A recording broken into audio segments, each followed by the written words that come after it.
This is C-SPAN's Afterwards podcast.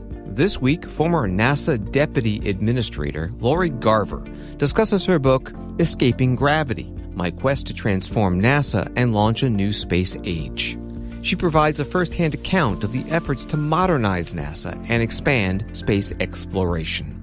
We know that we went to the moon to beat the Russians, and because of that, we established a crash program. So we set things up in a race type of format.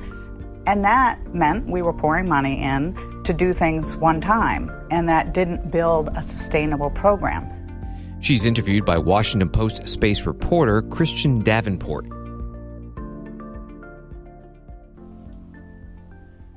Lori Garver, it's a pleasure to be here with you. Thank you so much. We're excited for your new book, Escaping Gravity. And as you say in the subtitle, that it's your quest to transform NASA. So I wonder if you can start with why, in your view, did NASA need to be transformed? Thanks, Chris. It's great to be here with you, too. I had been at NASA in the 1990s, working under the NASA administrator at the time, Dan Golden, who was actively and successfully, in many ways, working to transform NASA. I had, previous to that, worked for a grassroots organization that was really interested in returning human spaceflight to more than just a handful of astronauts. And NASA had sort of lost its way, I think, after the shuttle accidents, when they didn't have the ability to get more people into space for lower costs, more reliably. That was the goal of the shuttle. So coming back to NASA as the deputy administrator in the Obama administration, I thought it was a very natural goal to want to continue that transformation process, and President-elect Obama happened to agree. So it says my quest because it's a memoir, but it's a lot of people's quest for decades, and that's why I wrote the book. Well, let's open that up for a minute. You say that NASA had lost its way. I mean, that's sort of a big statement. What do you mean by that, and how did that happen?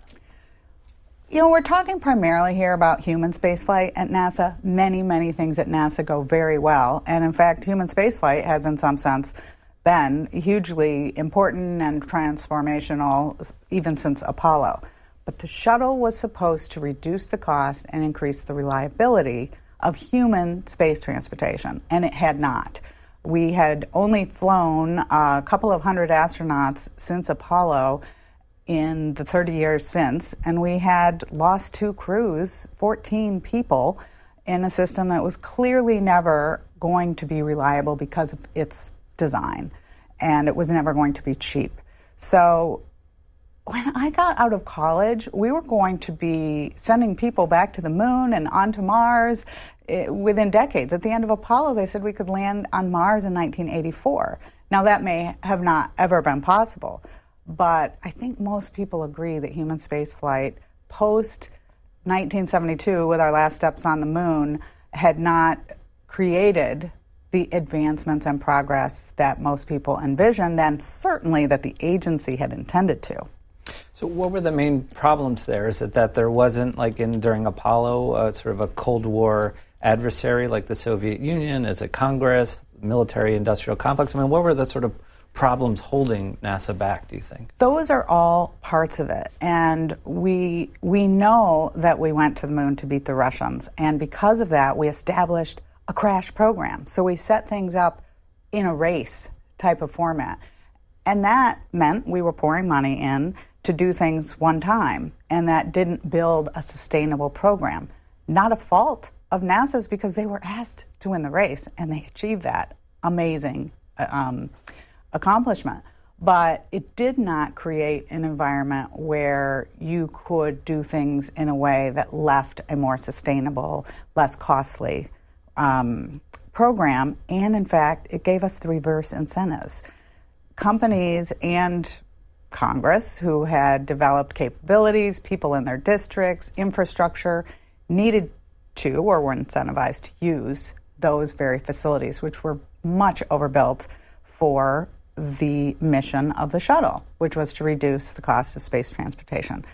NASA wanted to employ their contractors. They wanted to employ the people who worked in these institutions, and just kept going. That made the future programs expensive by design.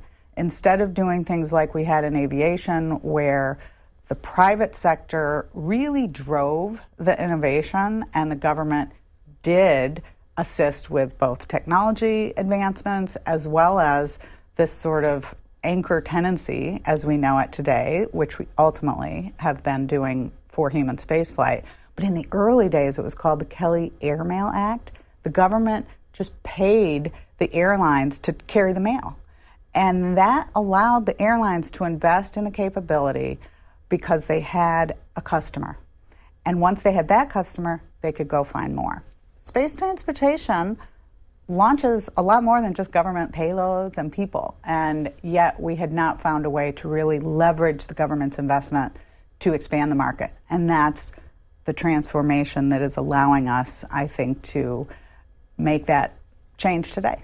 And we'll get into sort of the dynamic of those public-private partnerships. But, you know, when we talk about programs like Apollo and the space shuttle, I mean, people forget that after Apollo, people kind of lost interest in space. And maybe the shuttle was dynamic at first, but then people kind of lost interest in that. And your excellent book is sort of coming out at a time, too, where there are a lot of competing interests. There's a war in Europe, there's inflation, the pandemic is still going on. I mean, what do you tell people about why they should care about space and why we should care about this era, this history in space policy, which was crucial and transformative in so many ways?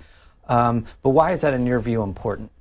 Well, the unique vantage of space has given us unbelievable returns as a society, as humans.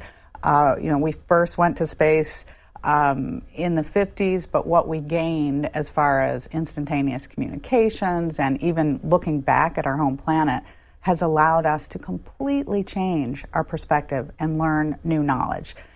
When we sent humans, we went to beat the Russians, but we recognized that by doing that, we were opening up potentially space for more purposes. I think the real problem for the government space program and why maybe between Apollo and the shuttle there is less public support, was less public support, is people didn't understand the purpose.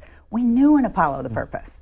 But after that, okay, reducing the cost, that doesn't seem like a very great purpose. And of course, NASA has tried to recreate a purpose of sort of the Cold War with China today. I think we are really struggling for the value. In my view, and Escaping Gravity's title comes from this, we were able to escape gravity, launch things and people from the Earth because we had a unified goal. It's really hard to beat gravity. But smart people who have the same vision can do it. And we haven't had that with human spaceflight, that united vision to be able to see why the government should put in the public's money for that purpose. Private sector, as it gets lower costs, we are seeing people have their own reasons to go to space. But for the government, the unique purpose, in my view, is benefiting society. So beyond just the things we get from robotic spacecraft, humans going to space is transformational. We know that the first photograph from the far side of the moon that was taken by astronauts called Earthrise started the environmental movement.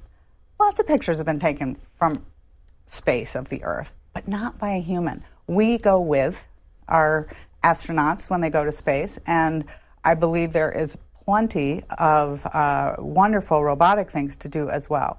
But for civilization, humanity as a species, there is no doubt that over the long term, if we want to survive, we need to be a multi-planetary and beyond species. So the very early beginnings of that are underway today. Right. So let's sort of jump into the deep end of the narrative and one of the main tension points. When you're coming into NASA as the deputy administrator, the space shuttle is sort of on its last legs. There's this program called Constellation that's way over budget, behind schedule, talks about canceling it. I mean, what was the situation that you were walking into at NASA when you became the deputy administrator? Yeah, that was a unique time in the space program. I had left NASA in 2001, and now in 2008, I had been asked, before even being deputy, to lead the transition team for the incoming Obama administration. And the human spaceflight program was in disarray, I should say. Not only we were retiring the shuttle, which I felt was the right decision. There wasn't really a lot of political difference of opinion on that. The former George W. Bush president had deemed that necessary if we weren't able to recertify the shuttle, which would have been very expensive. As you said, the program constellation to replace it, we found was off track. It had, in its first 4 years, spent over $8 billion, but had been delayed 5 years. If you were going to keep it going, it was currently going to launch only after, within their budget profile, the space station would have had to have been deorbited. Their plan was only able to be paid for if they deorbited the space station. We knew they weren't going to really do that. They were trying to really just trick the next administration into giving more money. You come into an administration, at least I did, not wanting to lie to the president. That just didn't strike me as something I should probably do. And what I uncovered, I had to either uncover it or lie. And I found a workaround, which was get a blue ribbon committee to look at the human spaceflight program, populate it with bright minds who didn't have an axe to grind. We had a couple of wonderful astronauts, the CEO, former CEO of Lockheed Martin, Norm Augustine, chaired it, and they came up with the same scenario that we did. They uncovered the problem with the program and gave us some options for how we could move forward. When we made the decision to go forward, that wasn't popular, and as I outline in the book, I took a lot of the blame. But the truth is, so many people really did agree that we were at an impasse and something had to be done. So explain what was Constellation? I mean, what did it consist of, and why was it so badly managed? I mean, what was going on there? So Constellation was a government-owned and operated program along the lines of Apollo. The head of NASA at the time called it Apollo on steroids, and it was established to do all things. It was supposed to start with a capsule called Orion, which we still have, and a rocket called Ares 1 that would take astronauts to the space station after the shuttle retired. Of course, the space station wasn't going to be there anymore unless they got a lot more money. But its longer-term goal was to build an even larger rocket called the Ares 5 that would take us back to the moon, astronauts on the moon again. Those were the only real three elements, along with ground systems, and only the first two were funded. But the review showed we would never get to the moon, and again would have needed the money from the space station. And the fault is really no different than what we're experiencing today. It was a cost-plus program, really initiated to continue the shuttle contracts, to keep money flowing to the congressional districts, and at $3 to $5 billion a year, you'd keep going at that rate without making a lot of progress. You know, we did have within Apollo the ability to build up right away, and when you can come in and do that, you can succeed. But at budgets today, that's not really possible, and plus it's not really what we should be doing, given the goal is to sustain progress. So here we are, Constellation has to carry the infrastructure of Apollo. It's no one's fault, it's just the system was set up against doing those kinds of programs unless you get really, really large amounts of money. So emblematic of what you're talking about, why NASA needed to be transformed, a lot of money going in, but not a lot of progress. So you stand up this commission, Norm Augustine, the former CEO of Lockheed Martin, endorses your view. You bring this, but with different options, to the president, and he supported the cancellation. Did that surprise you? Well, let's stop. Did that surprise? I mean, what did you make of that in that moment? And once you knew that's what you were going forward, how did you prepare for that? Because you knew that was going to set off a firestorm. Yes, we had on the transition team, our report had pretty much aligned with what the Augustine Committee later came up with. So having the Augustine Committee and our transition report both say, this program Constellation is not something you should keep investing in. And the way to get humans back to space is through the private sector. I was very confident that not only was the only way to go forward, the best way to go forward, but the president agreed. I had talked to him enough, he agreed, plus it just makes sense, unless you're getting money, billions from the people who feel they might not be as competitive if that were opened up to others. So we were all ready to announce this actually in October of that year, but the White House was very concerned about keeping every vote for health care. We had a really close margin to have our 60 votes in the Senate with the Democratic leadership, and they decided to just incorporate the decision with the budget process.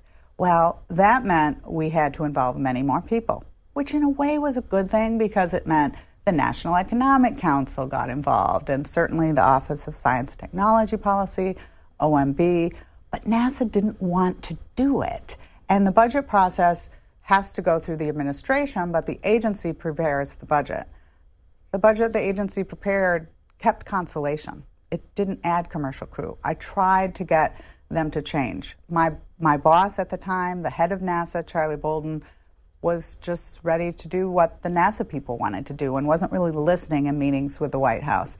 Even his last meeting with the president, which I outline in the book, he came away and told me how it went. It was very clear to me what the president would choose, but we got the answer a couple weeks after that, and it surprised Charlie. Did not surprise me. Right. So this is a memoir, and as you're going through that experience of trying to cancel a major government program worth billions of dollars to some of the most entrenched interests of Washington, you came under attack. I mean, this became personal. You opened the book with a scene of being threatened where you received, or a letter was sent to NASA with some white powdery substance in it. Can you talk about that experience and what you endured going through all of that? Sure. I mean, it was surprising and, of course, disheartening that I was attacked for putting something forward that I thought was very well studied, that, again, in the 1990s, the NASA administrator at the time had supported. Indeed, we were already planning to launch cargo with the private sector through a program started by the previous administration. But I think because the administrator of NASA didn't agree, and he was an astronaut and revered, a Marine general, having a woman, I was young, 48 at the time that I went there, I didn't have a technical degree, I was the one to attack. And being physically threatened, as the sort of prelude outlines, was very surprising and scary. And I was strengthened by it in some ways because it made me realize these are not good people who are fighting. They're fighting unethically, illegally in some instances. And of course, the system is corrupt in many ways beyond NASA. Just this status quo of, well, I'll scratch your back, you scratch mine. That's not what our country should be doing. At the point where you had security?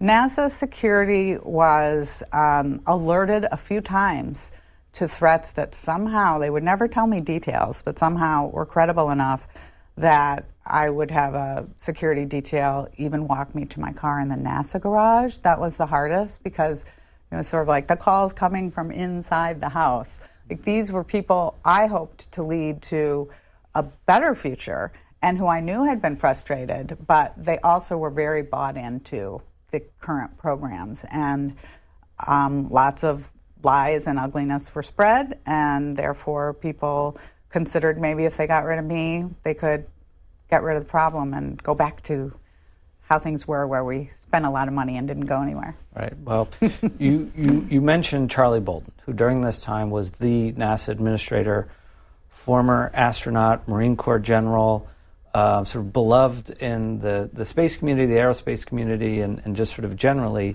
You all had some significant differences. And you write about in the book at times going around him and a lack of trust. So I wonder if you can talk a little bit about that relationship with him. Yeah, I would have tried to not talk about much of this if the story could be told without it, because Charlie is a person who, we were very friendly, certainly, especially at the beginning, revered, and understandably and deservedly so for many accomplishments he's made. He was someone who the administration, first of all, hadn't selected to be NASA administrator at first. Senator Bill Nelson and he had flown on the space shuttle years before together and bonded. And Senator Nelson fought, as I outline in the book, to have Charlie be administrator. That was after I had already been not named publicly, but asked to serve as deputy administrator, and after the transition team had already really formulated the policy and the Augustine report was underway. So Charlie came in late and didn't agree with the president's plan, which he liked to consider my plan, but I kept saying, well, it's really the president, who we all work for, who should be aligned. In fact, I understand he asked Rahm Emanuel during his interview for head of NASA, could he pick his own deputy? And Rahm said, no, we've got Lori Garver to be deputy. And Charlie said, well, what if we don't agree on things? And he said, you both work for the president, so we don't expect any problems. I know that I'm seen as the outlier, but I wasn't the outlier. And my choice as a deputy of a federal agency and your Senate confirmed is, do you follow your immediate boss or the president? And I was nominated by the president. Charlie couldn't fire me. I'm told he tried a few times. And that wasn't approved by the White House. So I did, when it became clear Charlie was working behind the scenes against the president, not share everything I was doing with him. And as I say in the book, my biggest regret is not being able to develop a trusting relationship with Charlie. And I really don't think he's bad. I think he was listening to the wrong people who were self-invested in the status quo. And he's such a nice person. Oh, well, they know. He doesn't really question their motives. All right.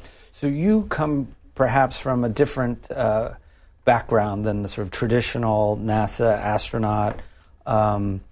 And you have a name for them in the book, the Space Pirates. I wonder if you can talk about that. What are the Space Pirates? What do they represent? What's their philosophy? Who are they? The book was even called Space Pirates by the publisher at one point because I refer to them in the book as the people who raised me. When I first came into the space community, I worked at a small nonprofit. It's called the National Space Society, and their goal was to create a spacefaring civilization.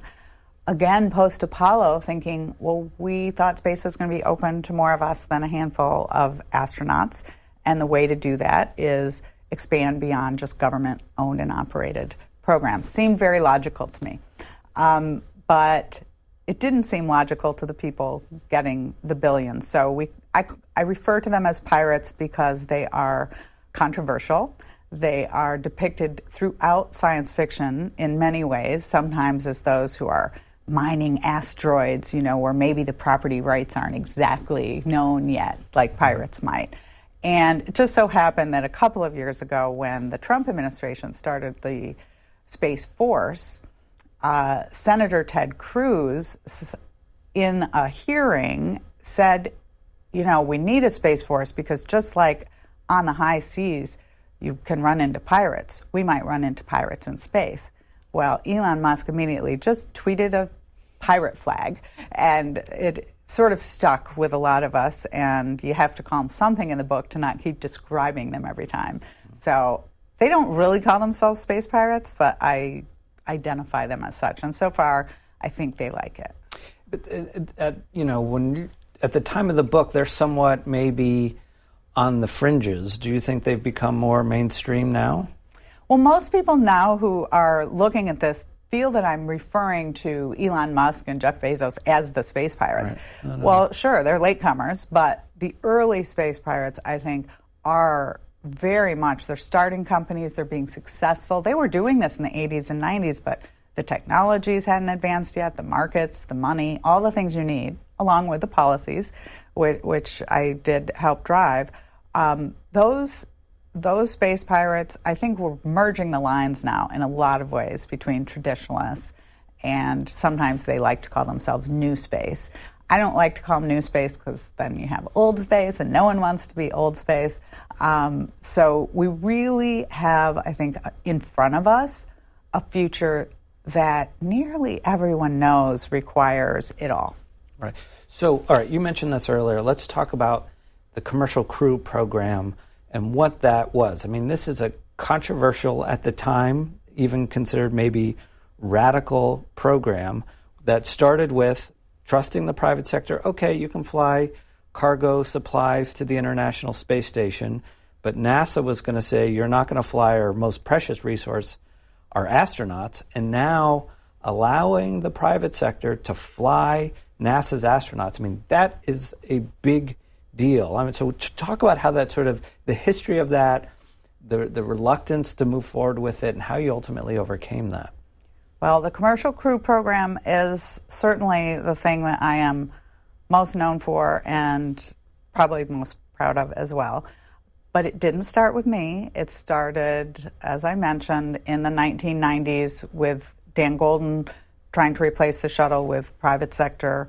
That ended, though, and the next two NASA administrators developed programs for government-owned and operated systems. That made this very difficult for the status quo to accept. What was called commercial cargo could have just easily been expanded. In fact, when they accepted bids for commercial cargo, NASA had a section they called D, COTS D, if you wanted to bid to launch people. SpaceX was the only one who bid on it. This was right before I arrived on the transition team. So we were putting together the stimulus budget. At the time, we were in a recession in 2008, 2009, and we were asked to put forward shovel-ready projects that could really help stimulate the economy. And I called up SpaceX, asked if they would hold to their bid for COTS D. It was just over $300 million, and I requested that money in stimulus from the administration. I didn't get it all. I got about half, $150 million. And that was very controversial on Capitol Hill because people started to realize in industry who were getting billions of dollars to build systems to do that. If SpaceX were successful, they wouldn't have had that opportunity anymore, or at least couldn't charge what they were. So I think we get caught up in how the battle became about safety and things that in reality, or Elon's personality, but in reality, it was not unlike a lot of other things. It was the existing developers of these programs were fighting for their future. But it hasn't always gone smoothly. I mean, the Space Shuttle retired in 2011. SpaceX is now finally flying crews, but it took almost 10 years for that to happen, meaning there was a gap of a decade when there were no crewed launches from U.S. soil, and we had to depend on Russia to do it. And the second provider, Boeing, still hasn't flown crew. So I wonder, under this model, were you lucky because you had SpaceX? I mean, it seems like that there's luck is a part of this. There is no question. There is no question that without SpaceX, this would not have worked as well. And as for the long time in between, we always knew there was going to be a gap because we should have much earlier been starting programs and competitions to follow on the space shuttle. When we got there in 2009 officially, the shuttle was supposed to end the next year. We were able to add 2 more shuttles, get you through to 11. And the program that we proposed for Commercial Crew was scoped to cost $6 billion over 5 years. And that would be divided between 2 competitors. We knew we wanted competition. We didn't get $6 billion in 5 years from Congress. Congress cut the program by 40% over the first 5 years. So I'm not saying we could have done it that much sooner, but I again do not want to take anything from SpaceX because they're the only ones who've made it so far.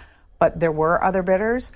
It is very possible that some of the other bidders, had they gotten their money, if SpaceX hadn't been there, could have made it. And I think they're there is now, with the comparison of the large cost-plus programs that NASA is still doing, it's very clear. It's not a decade. We simply say it was a decade. Almost 9 years, 8 years and 9 months of a gap. And it would have been not just a gap in launches from U.S. soil, it would have been a gap in human spaceflight if we'd have had to deorbit the shuttle and waited for the government systems. So I am often blamed for, ending human spaceflight, and so I'm a little sensitive to it. We were in a bad spot. We were in a very bad spot, and we should have been funding this program. Everyone should have been thrilled to come up with these matching funds to the private sector on schedule so that we gave it our best shot, and we didn't do that. All right. Well, let's talk about SpaceX for a minute because they're so central to the book. One of my favorite anecdotes in the book is one that I actually used in my book that you told me about when SpaceX is approaching the station and they have a problem as they're getting close, and you have so much riding on this company. This is before they were flying humans, but it was a version of the Dragon spacecraft that would ultimately be evolved into a crewed spacecraft. Just recount that story because it's such a great story. So because we had this commercial cargo program first, it was ahead of crew, and it was very much going to be a situation where SpaceX needed to succeed there so that we would trust them carrying our very precious astronauts.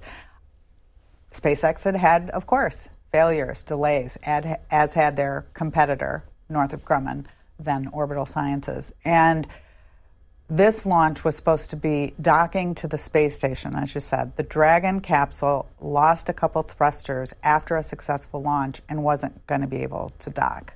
So I was at the Cape, happened to be getting together with the president of SpaceX after the launch. We had planned, Gwen Shotwell.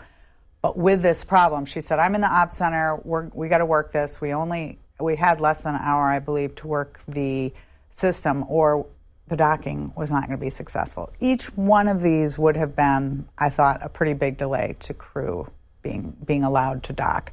And I went over to wait for her and found the two heads of NASA's human spaceflight program, understandably there, Bill Gerstenmaier and Mike Suffredini, standing in the back of the room, not at a console.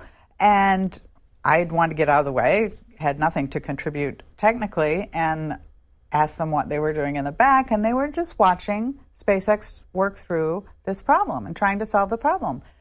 They were talking to each other, and I could overhear them, well, I would try this, that. And I'm saying, maybe you ought to mention that to them.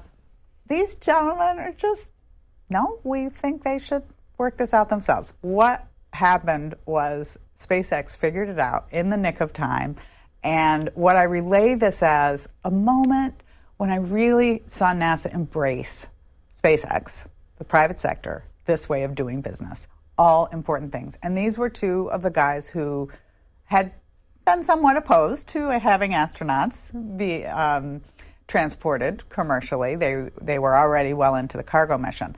So I say it like it was watching a grandparent with a child maybe fishing, whereas a parent, I'll say a dad, might show them how to put the worm on the hook, help them cast. But if they got something big, they'd grab a hold of the fishing rod and reel it in. These guys, like a grandparent, well, yeah, let's just watch. Let's just see how they do. And they were really proud when they reeled it in. So I do love that moment as well. And it's moments like that, I think, build up over time, and their experience, it builds the trust between NASA and the commercial sector over time. And as a result of that, there has been a cultural shift, I believe, at NASA that, gives much more trust to the commercial sector. I mean, I wonder if you can talk a little bit about that. It seems like you believe that from the very beginning, but you kind of need to prove it. And what we're talking about is a huge sort of cultural change. So how did that ultimately happen? Well, I think, again, me coming with a different perspective and wanting to make progress over the longer term that was sustainable, this was so clearly the only way to do it. So if you believe that building a big rocket is the goal, then you want to do that in the government. But I didn't believe that was the goal. I believe the goal was leaving our economy better off, leaving our national security better off, leaving society better off. And if those are your goals, then you need to go about it. The how really is driven by the why. And so for my why, and I think for within the NASA Space Act of 1958's why, we needed to go about doing this in a way that left a better world behind. And I truly believe that NASA is on that path, but I don't believe that every single program needs to be done this way. It should be based on, again, the purpose. And for something like one-of-a-kind, unique, say, going to a moon of Jupiter, you're probably not going to get commercial companies bidding to do that in a fixed-cost way. So the question right now is when to use what sort of procurement mechanism to maximize the value for the taxpayer, the ones who are paying. Right. So this paradigm of the public-private partnership sort of gets to the second part of your subtitle, and this is the launching of a new space age, which is a different paradigm where there's the government and private sector working together, maybe with an international component, but there's a lot of talk about heading toward a recession. There's a lot more faith from investors in the space economy. Commercial space is this cool thing. There's a lot of money that's been flowing into it, but is it at the point where there is sort of a self-sustaining space economy? What happens if there is a downturn in the economy? How will that affect the new space age? Well, there is a new space age in much of the sector, and that is largely driven by the fact that SpaceX has lowered launch costs so much. We have now, I think, more than 100 companies vying to be launching satellites in, at different sizes and for less money. But let's face it, it's really driven by SpaceX still. And when you can get things into space cheaper, you're going to come up with more and more important things to do. And that is indeed what's happened. So the investments around space, the returns, and the space market's interests is largely to do with non-human spaceflight. Human spaceflight gets a lot of attention. We have suborbital launches with Jeff Bezos and Richard Branson, both having gone to space themselves last year with their companies. And of course, you have the astronauts now going with SpaceX and hopefully soon to be going with Boeing. That is a new space age. There's just no question. We consider the first space age, and lots of things differentiate it. It was about the Cold War. It was very much associated with the military. It was all white men. So this new space age is about a lot of things. For me, it is about getting sort of back to our roots of space is another amazing resource that we can use to help society. Well, let's talk about that. I mean, particularly the space tourism aspect, because it has its roots in shuttle. I mean, the space shuttle was supposed to be flying private citizens all the time. It was going to fly so frequently that NASA could not fill all the seat with professionally trained astronauts. And of course, Krista McAuliffe, the teacher from New Hampshire, was on Challenger in 1986 when it exploded, and that program basically went away, and now it's being resurrected by this private industry. There's a lot of criticism of this because it's a lot of rich white men who are going up as the first space tourists. We're seeing some of that change, but I think you talk about that in the book and talk about some of the benefits of that. So I wonder if you can just sort of open that up for us here now. Sure. I do equate it a bit to the early days of aviation. And again, it's something that's risky. It's something that the private sector in aviation got into right away. And we're maybe in the barnstorming era now for space. And rich people paid to go on planes, although I know they weren't all rich because planes didn't cost that much to fly. But a lot of them died, and they did start charging money. And of course, that created a huge industry that the U.S. captured a huge part of that market and has benefited from. So economically, the returns to new businesses that really could grow to be important is something that nations want to do. and we shouldn't miss out on this one. I question whether I know we don't agree with all the personal policies of these billionaires, but they could just be spending their money on their own personal gains if they wanted, and they are working in an industry where there is already, in the case of SpaceX, a huge economic return to our nation because we are launching satellites. Now the U.S. has the largest market share for satellite launches, worth billions. And in the late 1990s, we were launching no commercial satellites. The Chinese, the French, and the Russians were launching them all. So there's economic gain. And there is also, over the longer term, as society goes out and eventually, if we survive long enough, are able to expand outward, what kind of values do we want when we go out? And I think for a long time, the group of space pirates that raised me, part of this has been wanting to make sure there are modern policies that are equitable, that expand outward along with humanity as a species.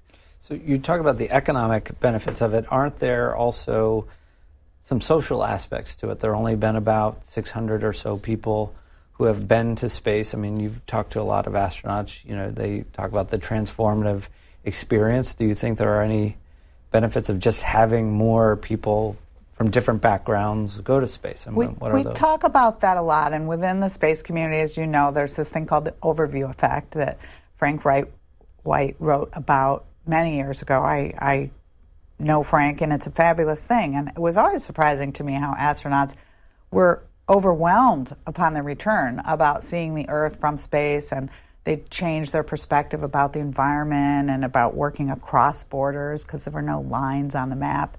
It's always a little weird. Have you ever not flown an airplane? There's no lines. But it is of value the more people who get to see it and the more people who experience that from different backgrounds and can convey it. I don't know about you, but when William Shatner returned from his brief launch last year, I thought he was eloquent about his reaction to having spent a few minutes so far in the view and that perspective from space, that we don't select astronauts for, their vision or their ability to communicate the importance and value of all of this. We select them for the reasons of being able to withstand the technical rigor and so forth of being in space.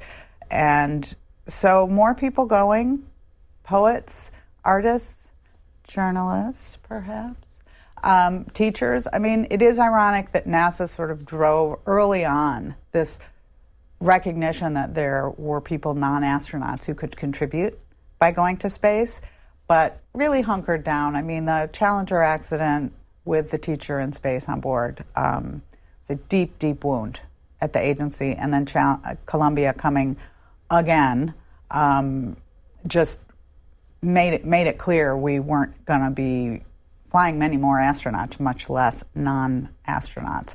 But the Russians had taken over space tourism, and a dozen or so people have flown on the Soyuz launch vehicle from Baikonur, Kazakhstan, through the Russian program. And of course, that ultimately plays a huge part in the book because we had to count on the Soyuz after the Columbia launch and because we had to count on it after the shuttle retired. All right. So I want to talk a minute about sort of the diversity of experiences. We should note, too, that after Challenger, they were going to send a teacher first and then a journalist. They were. They absolutely were. They were next, and they were down to their group of finalists. But we talked about the threats that you face, but there's also just sort of, on a day-to-day basis, I think, sort of the misogyny and being a woman in a industry dominated by men at NASA and in the aerospace industry in general. You have worked hard to combat that with the fellowship that you've founded, and I wonder if you can talk a little bit about that. And also, has there been a shift? Is the landscape changing since when you were at NASA, or when you were sort of growing up in the aerospace industry?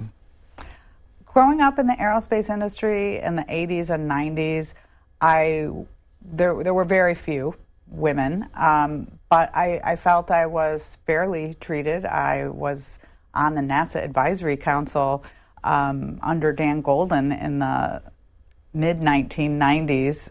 I think I was at least a decade younger than the next oldest person, and I was certainly the only woman.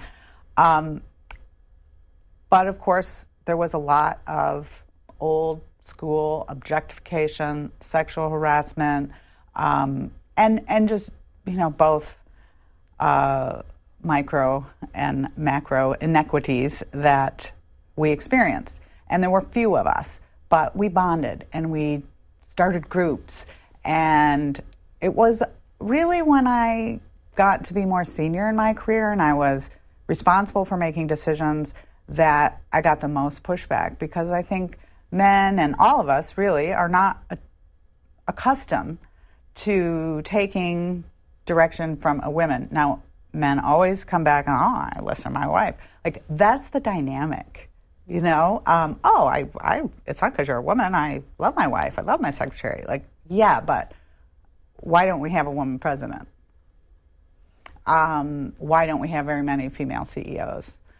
We don't associate power and assertiveness and strength with female characteristics. And so as I was coming in and making decisions that weren't going to be popular because of how the system was structured, and my boss, who was a man, couldn't really explain it or want to support it, I believe that being vilified had a lot to do with the fact that I was a woman. And I was attacked with a lot of gendered language. You can always tell when somebody is, she this, she doesn't deserve this, and you must be on your period, you must be, oh my gosh, many, many horrible things. I don't believe it was actually about that in the sense that they were really just didn't want to change. But it was easy. I was an easy target, and I cared enough about the fact that more people's opinions coming in that were different than what had been contributing toward our leadership and our vision in space was so important that I did start this fellowship about 7 years ago when a dear friend and mentee of mine died at the age of 36 of cancer. The Brooke Owens Fellowship has now 50 fellows a year with internships in the aerospace community. And the aerospace community has embraced this program, and we've followed it on with another one called the Patty Gray Smith Fellowship, which is for Black collegiate students who are wanting their careers in aerospace. So together, I think we are seeing a shift. But the important thing for me will be when their ideas, even if they don't conform to the status quo, are considered equally when they get in leadership positions. That's where I think we all have some work to do. So returning to the tension of going up against the status quo, when you're fighting this fight over Constellation, and the president backs it and says we're going to cancel it, and yet there's this compromise which produces a rocket that's known as the Space Launch System, which, as we're talking right now, is on the pad at the Kennedy Space Center. I wonder if you can talk about what happened there. The real debate was between human spaceflight, are we going to turn everything over to the private sector, or can NASA keep its share? And the administration, because they were wanting to put their focus on things like getting health care reform passed, totally understandable, didn't really fight for the NASA budget as proposed once the president selected it. It was hard without a NASA administrator really riding point. It was hard without key Democrats on the Hill carrying the president's water, and so we folded. I say in the book, we had a full house, they had a pair of twos, and we walked away from the table. That's my view. What the status quo wanted to do was build a big rocket and do it with a government contract and with existing contractors. And the Obama administration decided if we could carve out commercial crew, some technology programs, some earth sciences, everyone wanted to protect the Webb telescope, we'd agree that the government could have a big launch program and the Orion capsule could continue. Those programs have cost us, together with their ground systems, around $40 billion since we made that deal. They were supposed to be launched by the end of 2016, and they haven't launched yet here in 2022. As you said, they're currently on the pad, hoping for a successful test.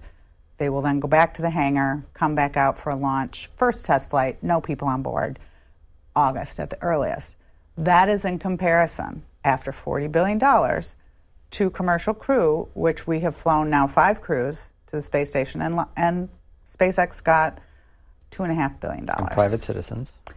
And we have flown, they have flown private citizens on dedicated missions. I mean, it is one of these things where, yeah, it took a while, but we came out of the gates screaming fast because of the success of SpaceX and now these, hopefully Boeing soon, and the suborbital launches with Blue Origin and Virgin Galactic. But if you look at the comparison between the cost-plus contracts and what we called Commercial Crew, the return on investment for the public it's not comparable.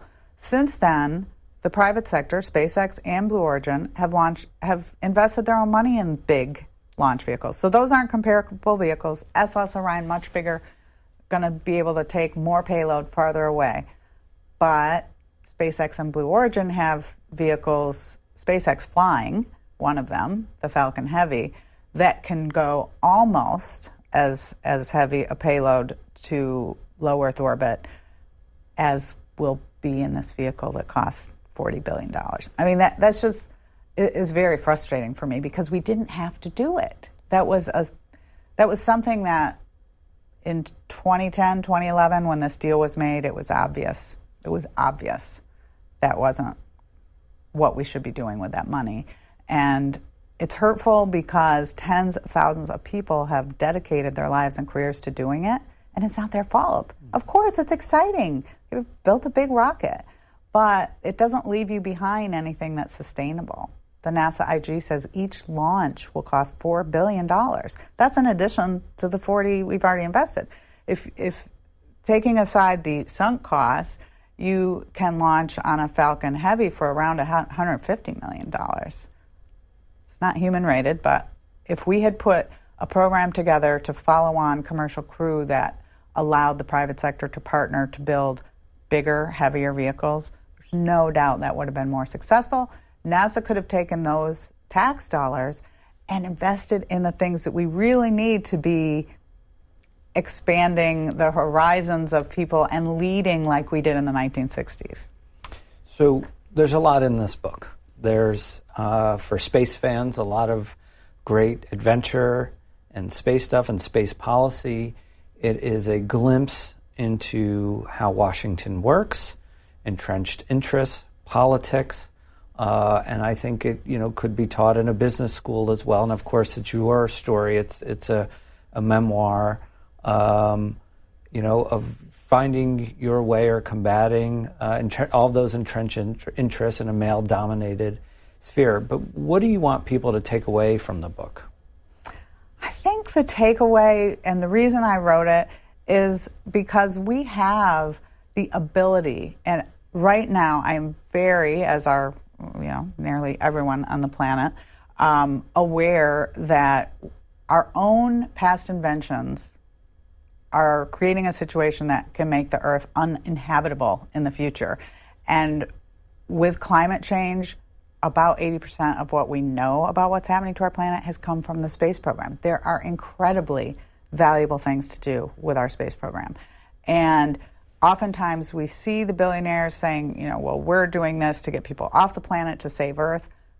Fair enough, but I'm not sure the timeline is going to work. So to me, we have a unique opportunity to use what has been a brilliant history of space exploration and development to save ourselves and to do it in a way that can leave the planet better off. We have an ability to use the technologies we have and new ways of setting goals and utilizing government to achieve things we simply must do now. We simply must. And we wouldn't even know we were having these problems if we hadn't gone to space. So we might as well use space to help solve these problems. And NASA came across Commercial Crew at a time when the technologies were there, and I think the technologies can be there if we put the right incentives in to help the planet and people on it. Just a couple more minutes. I just want to ask two quick questions. So why did you leave NASA? I had been at NASA almost 5 years after being on the transition team. They had told me they would be replacing the head of NASA if the president was reelected, but a few months in, it became clear they were not going to.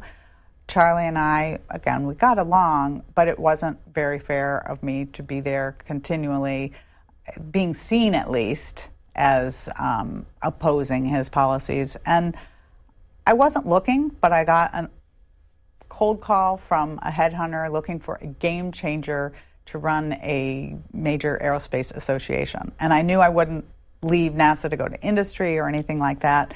This was the Airline Pilots Union, and they made me an offer. I just loved it. I worked there for 5 years, and I put a lot of what I learned about, running a major organization and making progress into that for a while. All right, so last question. Again, going back to the subtitle, that you wanted to transform NASA. That was your quest. Did you succeed? Did you transform NASA? Well, I try many times to make it very, very clear throughout the book that I am not the only person who transformed NASA. There was a huge group of people, still is, working on that. But I would say yes. I would say NASA is transformed. It's being transformed. People have told me, who are still there, that it is a different place. That people talk about cost-plus contracts, and now even the NASA administrator, like they're a plague. And it was sacrilege to say anything like that 10 years ago. Lori Garver, thank you so much. The book is Escaping Gravity. It's been a pleasure talking with you. Thank you, Chris. It's wonderful to talk to you. Thanks for listening to this week's Afterwards podcast. If you enjoyed this podcast, listen to C-SPAN's podcast about books. Learn about the latest nonfiction books and best-selling authors. In each episode, we report on bestsellers lists and book reviews from around the country. You'll also hear authors talking about their latest books and insider interviews with nonfiction book publishing industry experts.